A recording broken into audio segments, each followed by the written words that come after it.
Diba? O, kaya ngayon, ito, bibigay ko muna sa ito. 1, 2, 3, 4, 5, 6, 7, 8, 9, 10, 11, 12, 13, 14, 15, 16, 17, 18. Ito yung 18,000 pang, ito yung pang test. Diba? Tapos, 1, 2. Mga kakri, magandang umaga. Tanghali, hapon, gabi. Kung kailan nyo man ito mapapanood, mga kakri, nandito tayo ngayon sa may batang pinangakuha natin. Nakumpleto na natin yung pera para maibalik siya sa ospital, mga kakri.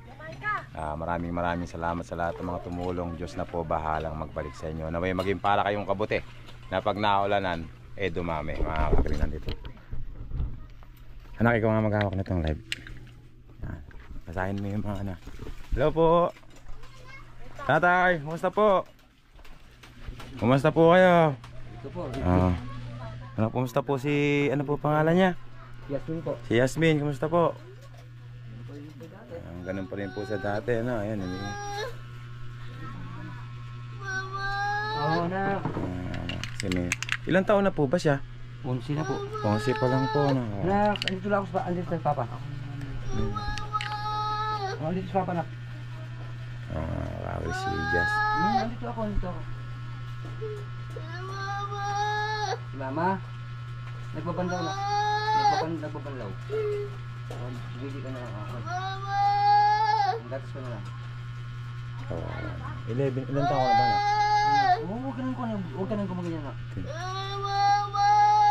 Andito nga ako si Papa, andito nga ako si Papa, oh. Si Mama.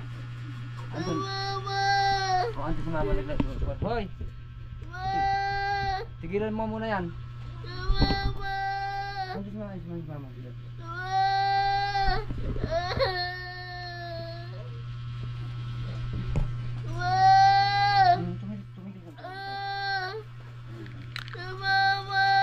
Ano nga si Mama? Nagbabanlaw.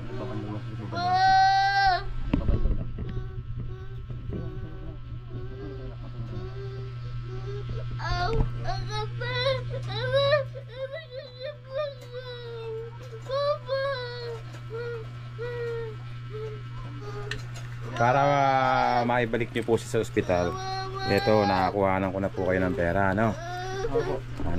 Para kayo po, handaan niyo pa naman ilaban yung anak niyo, di ba? Opo Ilalaban niyo ang anak ko. Tapos pagka dito ka na. Hoy, tigilan mo muna yun, hoy. Hinahanap ko ng anak mo.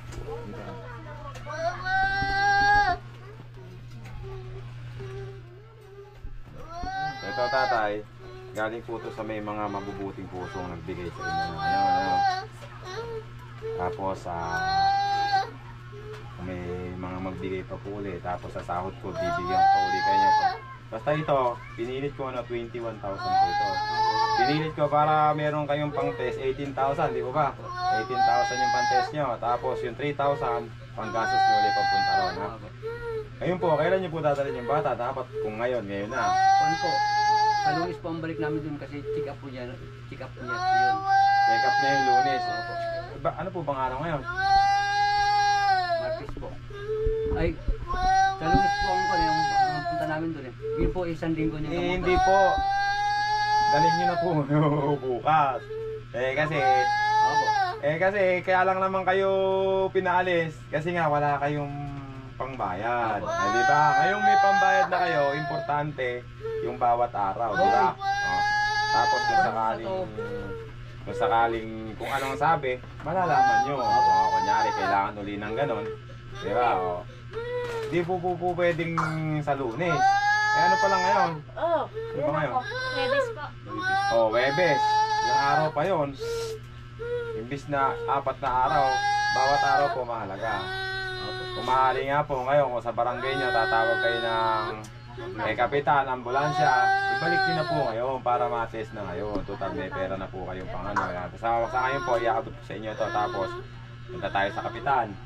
Dalhin nyo na po ngayon. Hindi po ba kayo naaawa sa ito niya? Baka meron pang may paraan pa bago maano, di ba? Huwag nyo na pong antayin yung ano, kasi bawat ako nga hindi ko siya anak eh. Bawat araw laging nasa isip ko baka mapano na. Baka mapano na, di ba? Kaya ngayon ito bibigay ko muna sa inyo 1, 2, 3, 4, 5, 6, 7, 8, 9, 10, 11, 12, 13, 14, 15, 16, 17, 18. Ito yung 80,000 pang, ito yung pang test, di ba? Tapos 1, 2, ito, ayan, tapos ayan. 3, yan naman, kung sakaling ang gastos nyo, kung ano nyo doon, di ba? Tapos may binigay pa sa inyo si boss. Tapos, basta kailangan mai-test muna si ate, ano. Huwag nyo nang hintayin yung Lunes. Kung maaari ngayon, pumunta tayo kay Kapitan, baka may ambulansya doon, dalhin na doon, di ba? Oo. Kasi po, yun yun naman, no? Baka naman meron pang magagawang paraan, di ba? Di ba? Yun lang naman po akin na suggestion sa inyo, di ba? Kasi kunyari, pinuntahan natin yung kay Kapitan ngayon, sasamahan kita doon. Kung andun yung ambulansya, pwede na kayo pumunta, di ba? Pagtataka po yung mata po, bakit po hindi... Alam po nila yan, basta lang anuhin nyo po yung ano. Ngayon po tatay, nasa inyo yan, kung papanoorin nyo na lang na ganyan, di ba? Kaya nga po, masakit po ko. Baka naman yung, kaya ako pinilit siya na main kayo para mates. Baka mayroon pang pag-asa, di ba?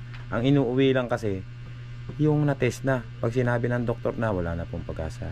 Yung nakikita ko na, pero yung hindi pa na-test, na tulad yan, hindi pa siya na-test eh. Ibig sabihin, baka mild lang yung... Hindi pa nga po. hindi pa na-test eh. Baka mamaya mild lang yan, kaya pang gamutin, di ba? Maisasalba pa yung buhay niya. Kaysa andyan po na hinihintay nyo na lang, parang hinihintay na lang yung, kasi nga wala kayong pera nun, hinihintay na lang na mawala dyan. Ngayon meron na kayong pera, pilitin nyo po na dahil sa bukas, di ba? O kaya kahit ngayon kung pupunta kayo sa doktor, basta ako tatay, nagawa ko po yung tulong ko para sa inyo. Maraming salamat. Sa inyo na po ngayon yan, kung paano nyo. Nagpapasalamat po sa inyo po, sa lahat po ng tumulong po sa anak ko. Maraming salamat po. Kahit po mapatis lang yung bata, kaligayahan ko may na po nga yun. po sana kung sasamahan ko kayo sa barangay para may sasakyan na kayo. Kung nakakausap niyo po ba yung barangay dyan, kaya hinahatid naman kayo. Hinahatid naman kayo. Kasi katawan nyo yan, anak nyo yan. Alam ko na ang kailangan nyo lang naman ay pera dati. Binigay ko na sa inyo. Ngayon nasa inyo na yan kung paano nyo ilalaban yung anak nyo, tataya. Yung yung pagsubok, laging may may kakaibat na solusyon yan. Hindi bibigay ng Panginoon yan kung hindi yan kayang lusutan. Kung ano man ang mangyayari sa bata, Diyos ang nakakaalam nun. Tataya, sana po nakatulong ako sa inyo. Tapos i-chat mo po ako. Chat nyo ako pag nadala nyo na yung bata. Kasi bibigay ko sa inyo yung number ni boss, ni Ma'am Roan. Kunin nyo po yung number ko.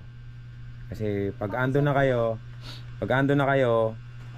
i-text nyo ako. Pag papunta na kayo, ibibigay ko. Pag andun na kayo, meron mag-a-assist sa inyo doon. Yung kapatid ni Boss R, may kakilala siya doon. Si Boss Roan. Mga kakri, sa ngayon mga kakri, tatapusin ko na rito yung live ko. Maraming salamat sa mga, vlog ko. Maraming salamat po sa lahat ng mga tumulong sa bata. Maraming thank you very much. Taway para kayong maging kabuti. Na pag tumulong, na pag naulanan, dumami kayo mga kakri. Sa akin, ang wish ko sa Panginoon,